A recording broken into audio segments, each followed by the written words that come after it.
Bhagavate Vasudevaya. Om Namo Bhagavate Vasudevaya. Narayanam Namaskritya Naram Chaiva Narottamam Devim Saraswatim Vyasam Tato Jayamudidiyat Nashtapraya Bhadreshu Nityam Bhagavata Sevaya Bhagavati Uttam Shloke Bhaktir Bhavati Nashtiki. So, continuing with our discussion on Srila Prabhupada Lilamrita, Volume 1, a Lifetime in Preparation. First chapter, Childhood. Srila Prabhupada said, I was very naughty when I was a boy. I would break anything when I was angry. I would break the glass hookah pipes which my father kept to offer to guests. Once my mother was trying to bathe me and I refused and knocked my head on the ground and blood came out. They came running and said, what are you doing? You should kill the child. So every child is same.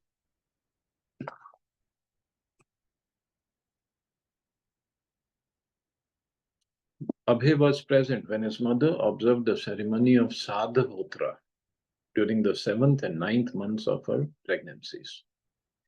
So I guess she was pregnant with Abhay's little sister.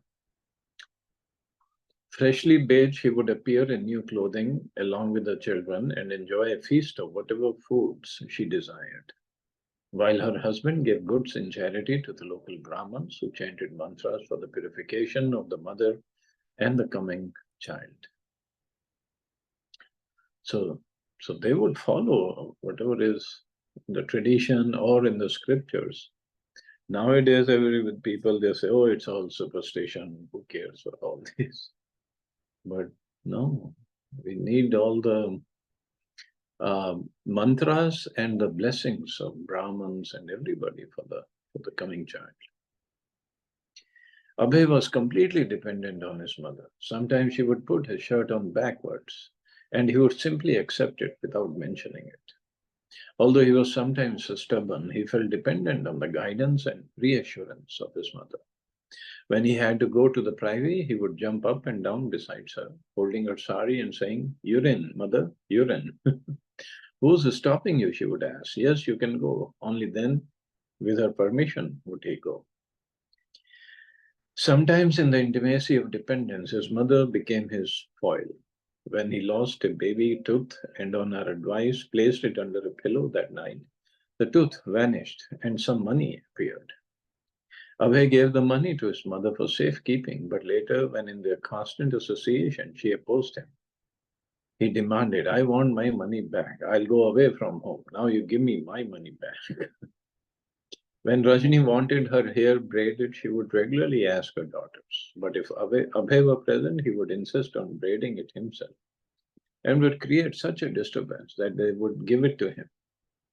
Once he painted the bottoms of his feet red, imitating the custom of women who painted their feet on festive occasions. His mother tried to dissuade him, saying it was not for children, but he insisted, no, I must do it also. Abhay was unwilling to go to school. Why should I go, he thought, I'll play all day. When his mother complained to Gaur Mohan, Abhay, sure that his father would be affectionate, said, no, I shall go tomorrow. All right, he will go tomorrow, said Gaur Mohan. That's all right. But the next morning, Abhay complained that he was sick and his father indulged him. Rajni became upset because the boy would not go to the school, and she hired a man for 4 rupees to escort him there. The man, whose name was Damodar, would tie Abhay about the waist with a rope, a customary treatment, take him to school and present him before his teacher. When Abhay would try to run away, Damodar would pick him up and carry him in his arms. After being taken a few times by force, Abhay began to go on his own. Abhay proved an attentive, well-behaved student, though sometimes he was naughty. Once when the teacher pulled his ear, Abhay threw a kerosene lantern to the floor, accidentally starting a fire. In those days, any common villager, even if illiterate, could recite from the Ramayana, Mahabharata, or Bhagavatam. Especially in the villages, everyone would assemble in the evening to hear from these scriptures.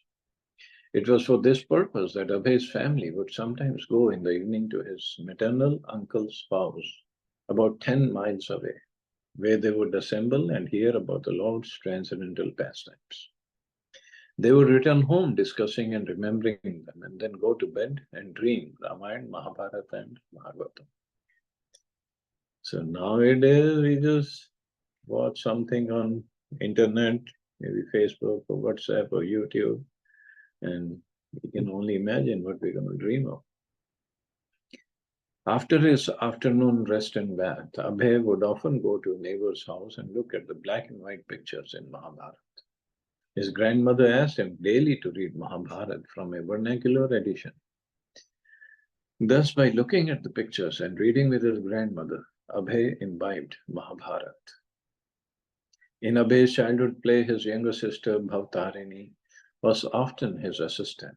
Together they would go to see the Radha Govinda deities in the Malik's temple.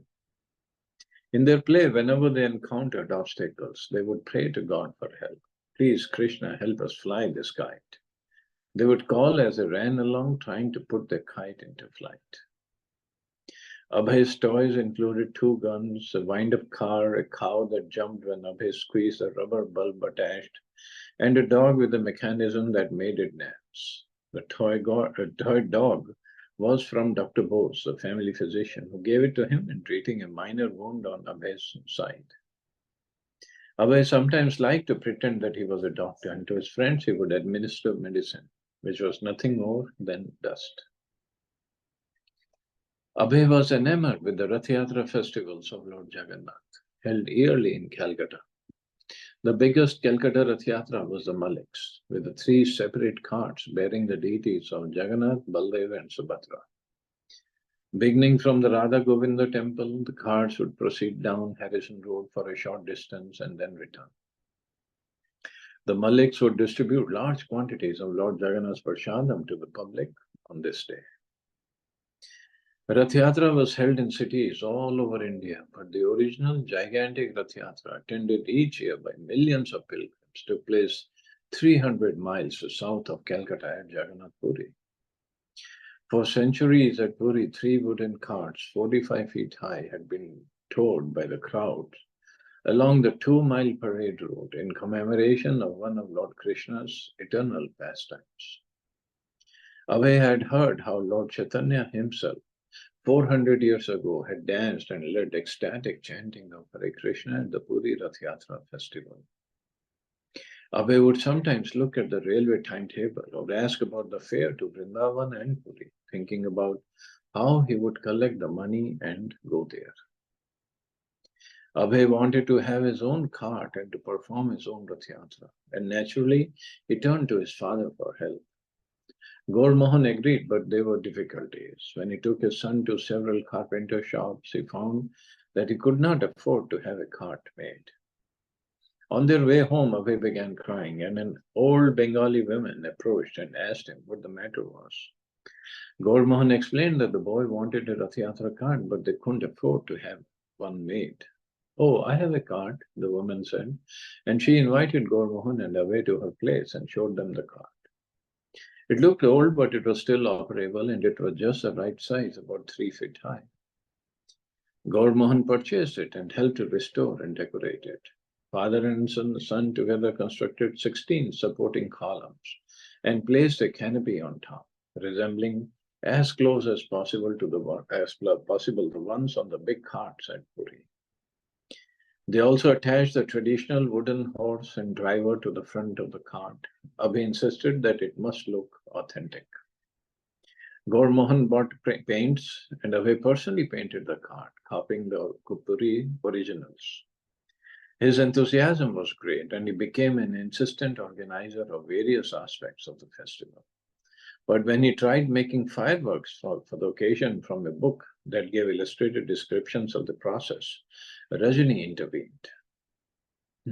So no fireworks. Actually, now in Puri also, the fireworks has stopped. Abhay engaged his playmates in helping him, especially his sister Bhavtarini, and he became their natural leader. Responding to his entreaties, amused mothers in the neighborhood agreed to cook special preparations so that he could distribute the prasadam at his Rath Yatra festival. Like the festival at Puri, Abhay's Rath Yatra ran for 8 consecutive days. His family members gathered, and the neighborhood children joined in a procession, pulling the cart, playing drums and kartals and chanting. Wearing a dhoti and no shirt in the heat of summer, Abhay led the children in chanting Hare Krishna and in singing the appropriate Bengali bhajan, Ki kara rai kamalini. So the translation is given, what are you doing, Srimati Radharani? Please come out and see. They are stealing your dearmost treasure, Krishna, the black gem. If the young girl only knew the young boy Krishna, treasure of her heart, is now forsaking her. Means he is going away. Abhay copied whatever he had seen at adult religious functions, including dressing the deities, offering the deities food, offering arati with the ghee lamp and incense, and making prostrated obeisances. From Harrison Road, the procession entered the circular road inside the courtyard of the Radha Govinda temple and stood a while before the deities. Seeing the fun, Gaur Mohan's friends approached him. Why haven't you invited us? You're holding such a big ceremony and you don't invite us? What is this? Oh, they are just children playing, his father replied. Oh, children playing, the men joked. You're depriving us by saying that this is only for children. While Abhay was ecstatically absorbed in the Rath Yatra processions, Gaur Mohan spent money for 8 consecutive days, and Rajani cooked various dishes to offer along with flowers to Lord Jagannath. Although everything Abhay did was imitation, his inspiration and steady drive for holding the festival was genuine. His spontaneous spirit sustained the 8-day children's festival, and each successive year brought a new festival, which Abhay would observe in the same way. When Abhay was about 6 years old, he asked his father for a deity of his own to worship. Since infancy, he had watched his father doing puja at home and had been regularly seeing the worship of Radha Govinda and thinking, when will I be able to worship Krishna like this? On Abhay's request, his father purchased a pair of little Radha Krishna deities and gave them to him. From then on, whatever Abhay ate, he would first offer to Radha and Krishna, imitating his father and priests of Radha Govinda. He would offer his deities a ghee lamp and put them to rest at night. Abhay and his sister Bhavtarini became dedicated worshippers of the little Radha Krishna deities, spending much of their time dressing and worshipping them and sometimes singing bhajans. Their brothers and sisters laughed, teasing Abhay and Bhavtarini by saying that because they were more interested in deity than in their education, they would not live long. But Abhay replied that they didn't care. Once a neighbor asked Abhay's mother, how old is your son? He's 7, she said, as Abhay listened with interest. He had never heard anyone discuss his age before. But now he understood for the first time, I am 7. In addition to the education Abhay received at the kindergarten, to which he had at first been forcibly dragged, he also received private tutoring at home from his 5th year to his 8th. He learned to read Bengali and began learning Sanskrit. Then in 1904, when he was 8 years old, Abhay entered the nearby Motilal Seal Free School on the corner of Harrison and Central Roads. Motilal was a boys' school established in 1842 by wealthy Swarna Vanik Vaishnav. The building was stone, 2 stories, and surrounded by a stone wall. The teachers were Indian and the students were Bengalis from local Suvarna Vanik families. Dressed in their dhotis and kurtas, the boy would leave their mothers and fathers in the morning and walk together in little groups, each boy carrying a few books and his tiffin. Inside the school compound, they would talk together and play until the clanging bell called them to their classes. The boy would enter the building, skipping through the halls, running up and down the stairs, coming out to the wide front veranda on the 2nd floor, until their teachers gathered them all before their wooden desks and benches for lessons in math, science, history, geography, and their own Vaishnav religion and culture. Classes were disciplined and formal. Each long bench had four boys who shared a common desk with their four ink wells. If a boy were naughty, his teacher would order him to stand up on the bench. The Bengali reader the boys studied was the well-known folk tales of Bengal, a collection of traditional Bengali folk tales. Stories a grandmother would tell local children tales of witches, ghosts, tantric spirits, talking animals, saintly Brahmins, or sometimes wicked ones, heroic warriors, thieves, princes, princesses, spiritual renunciation, and virtuous marriage. In their daily walks to and from school, Abhay and his friends came to recognize, at least from the childish viewpoint, all the people who regularly appeared in the Calcutta streets, the British superiors traveling about, usually in horse-drawn carriages, the hackney drivers, the bhangis who cleaned the streets with straw brooms, and even the local pickpockets and prostitutes who stood on the street corners. Abhay turned 10 the same year the rails were laid for the electric tram on Harrison Road. He watched the workers lay the tracks, and when he first saw the trolley car's rod touching the overhead wire, it amazed him. He daydreamed of getting a stick, touching the wire himself, and running along by electricity. Although electric power was new in Calcutta and not widespread, only the wealthy could afford it in their homes. Along with the electric tram came new electric streetlights, carbon arc lamps, replacing the old gas lights. Abhay and his friends used to go down the street looking on the ground for the old used carbon tips, which the maintenance men would leave behind. When Abhay saw his first gramophone box, he thought an electric man or a ghost was inside the box singing.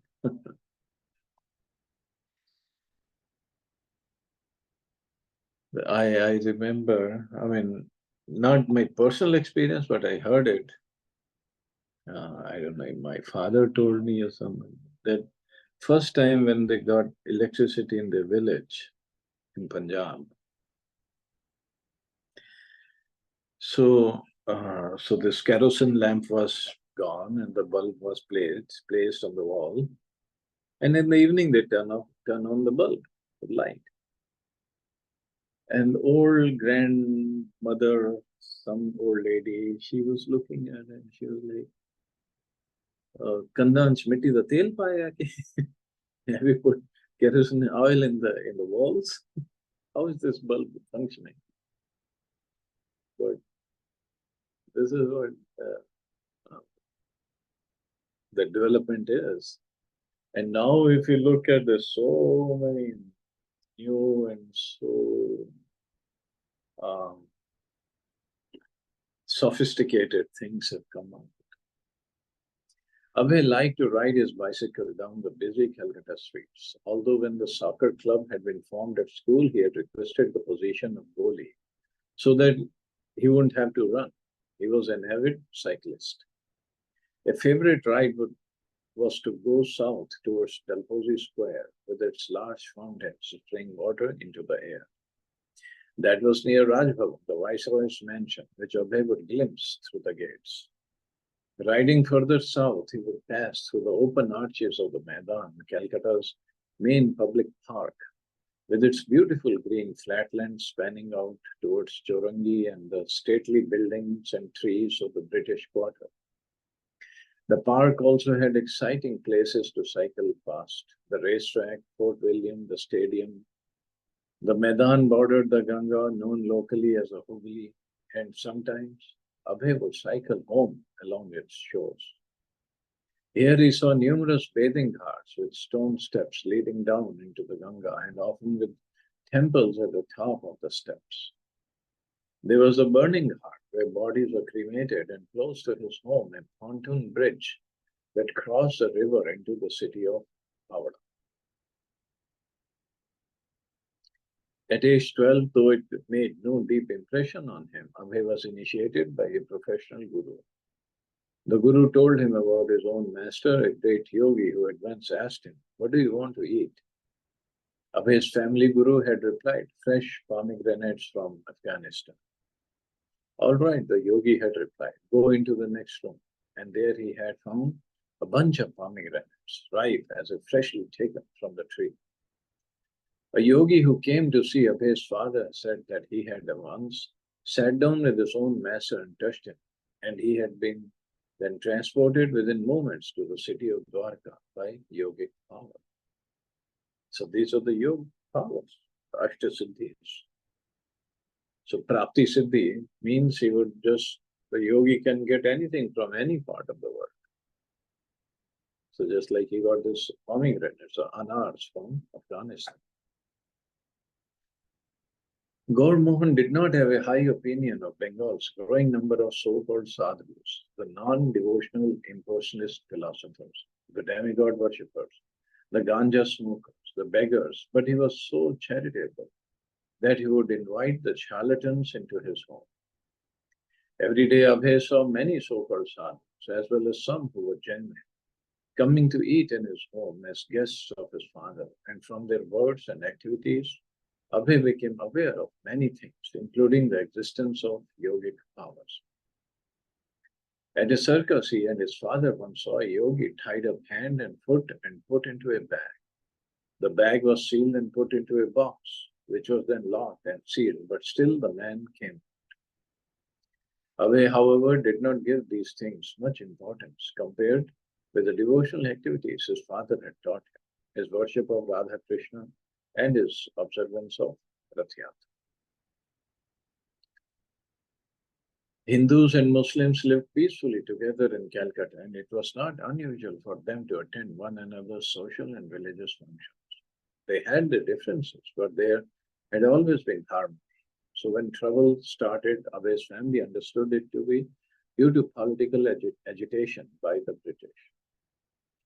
Abhay was about 13 years old when the first Hindu-Muslim riot broke out. He did not understand exactly what it was, but somehow he found himself in the middle of it. So this is something crazy that happened. Srila Prabhupada, all around our neighborhood on Harrison Road were Mohammedans. The Malik house and our house were respectable. Otherwise, it was surrounded by what is called Kasbah and Basti. So the riot was there, and I had gone to play. I did not know that the riot had taken place in Market Square.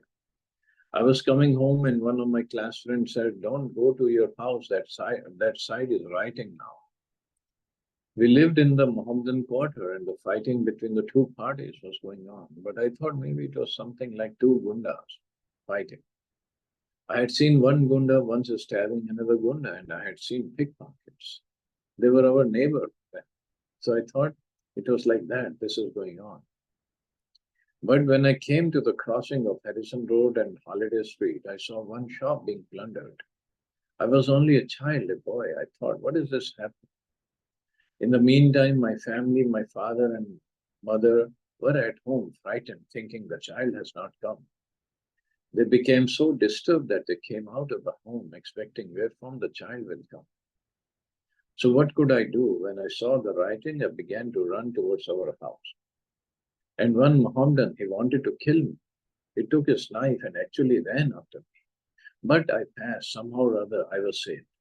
So as I came running before our gate, my parents got back their life.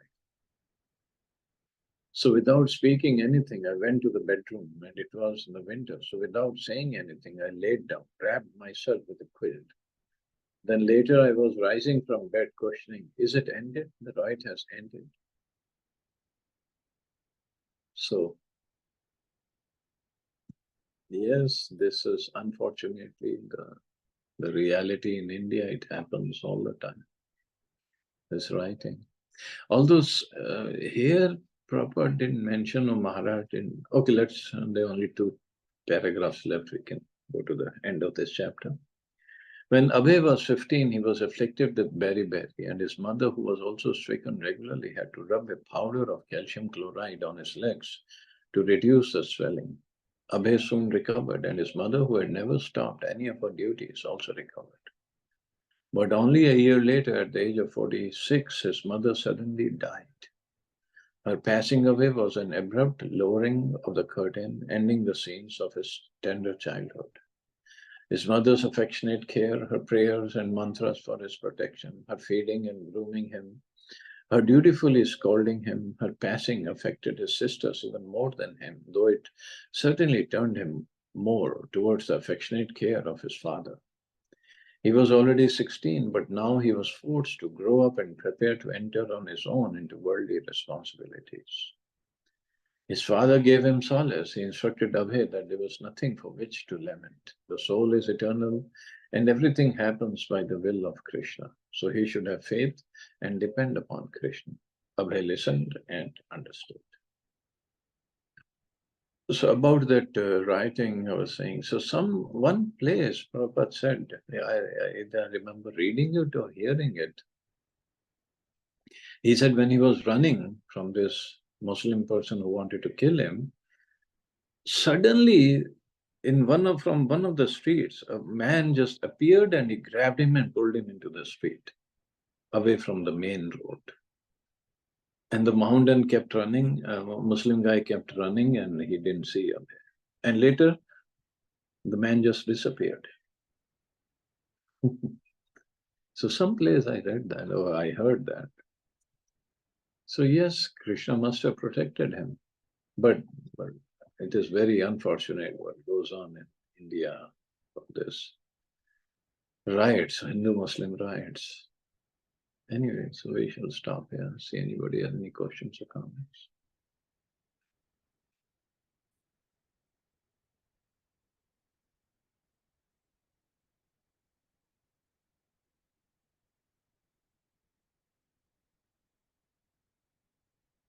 Okay, you all have a safe and wonderful day. Hare Krishna. Jai Srila Prabhupada. Hare Hare Krishna, Jai Krishna. Srila